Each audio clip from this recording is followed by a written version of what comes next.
네, 이번 시간에는 잎에 대한 구조에 대해서 살펴볼 텐데요. 잎에 대한 정확한 어떤 설명들이 이 생리학 책에도 없고 다른 데도 좀 찾아보기 힘들어서 아마 공부하시는데 조금 힘드실 것 같아서요. 특히 왁스층이 있고요. 그다음에 큐티클층이 있다. 그죠? 그리고 표피층이 있다. 여러 가지 용어들이 혼재되어 있어서 아마 이해하기가 조금 어려운 부분이 있어서 그 부분에 대해서 좀 설명을 드리고, 그리고 잎에 대한 구조적인 특징을 조금 더 상세히 좀 설명을 드리려고 이번 시간을 마련했습니다. 기본적으로 제일 위쪽에 있는 층이 바로 왁스층이죠. 왁스층. 네, 왁스층이고요. 그 왁스층 바로 밑에 아주 얇게 되어 있는 것들이 층이 있는데요. 이렇게 밑에 층이 있겠죠. 이 왁스층 바로 밑에 있는 층을 각피층, 큐티클층이라고 하죠.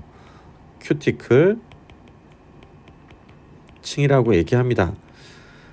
이 큐티클층은 옆에서 좀 상세히 그림으로 설명을 드릴 텐데요. 제일 위쪽에 말씀드렸듯이 제일 위쪽에 왁스층이 있고요.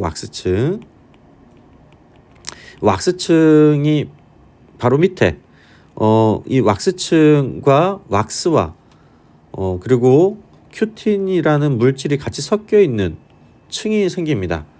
그죠? 그게 큐티클 층인데요. 그 밑에 또 층이 있는데요. 이 층은 큐틴과 팩틴으로 섞여 있습니다. 팩틴. 그래서 정확하게 이 상단 부위가 정확하게 나누어져 있지는 않지만 이렇게 왁스층, 큐틴, 팩틴이라고 하는 내용으로 섞여져 있다. 그래서 왁스층은 별도로 빼서 생각을 하시면 되고요. 이 큐틴과 팩틴으로 이루어진 이 층이 바로 큐티클층이다라고 생각을 하시면 되고요. 우리가 일반적으로 각피층이라고도 부르죠. 각피층이라고 부르게 되는데요. 각피층이라는 용어는 딱딱한 껍질, 각자는 껍질 각자잖아요. 그래서 그런 층이다. 살아있는 조직이 아니라 죽은 조직으로 되어 있는 층이다라고 생각을 하시면 되겠습니다. 그렇게 나눠져 있고요. 그 다음에 그 밑에 세포벽이 있죠. 세포벽. 이 세포벽은 상표피. 지금 상표피의 세포벽이다라고 생각을 하시면 됩니다. 그래서 잎의 구조는 제일 위쪽에 왁스층, 큐티클층, 상표피. 이 큰 그림에서 봤을 때 이 부분이 상표피죠. 그죠? 상표피 층이 존재를 하고요. 그 밑에 이제 책상 조직이 존재를 하겠죠. 그리고 해면 조직이 존재를 하고요. 그 밑에 하표피가 존재를 하겠죠. 하표피. 그래서 하표피 쪽은 위쪽에 있는 이 상표피 쪽에 있는 각피층, 그러니까 큐티클층보다 발달은 하지 않았지만 약간의 큐티클층을 가지고 있다 이렇게 생각을 하시면 되겠습니다. 그래서 전체적인 잎의 그 층위 구조가 나눠져 있다라고 생각을 하시면 되고요. 그리고 또 중요한 게 이 책상 조직 같은 경우는 일렬로 서 있죠. 햇빛을 잘 받아야지 강합성을 많이 할 수 있으니까.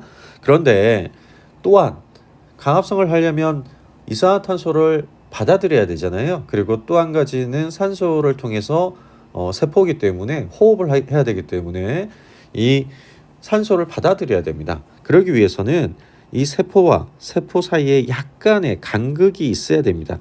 그죠? 책상 조직이 아주 밀접하게 딱 붙어 있는 게 아니라 약간의 간극을 통해서 간극 사이로 이 공기가 들어갈 수 있게 만들어 줘야 된다라고 생각을 하시면 되겠고요. 그래서 약간 떨어져 있다. 그리고 밑에 있는 부분이 해면 조직이죠. 해면 조직. 이 해면 조직은 엉성하게 돼 있다고 하잖아요. 그래서 이 해면 조직 사이사이를 우리는 세포 간극이라고 얘기한다. 그죠? 이렇게 여기가 간극이잖아요. 그죠? 그리고 이 책상 조직에 있는 이 사이사이도 간극이다라고 생각을 하시면 되겠습니다.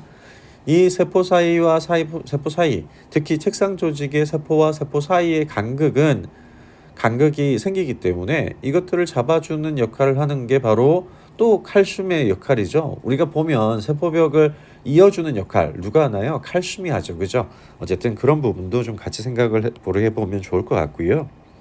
또 한 가지 밑에는 우리가 공변세포가 있죠. 공변세포는 두 개가 연결되어 있는 두 개의 세포가 이어진 어떤 그런 형태를 볼 수가 있고요.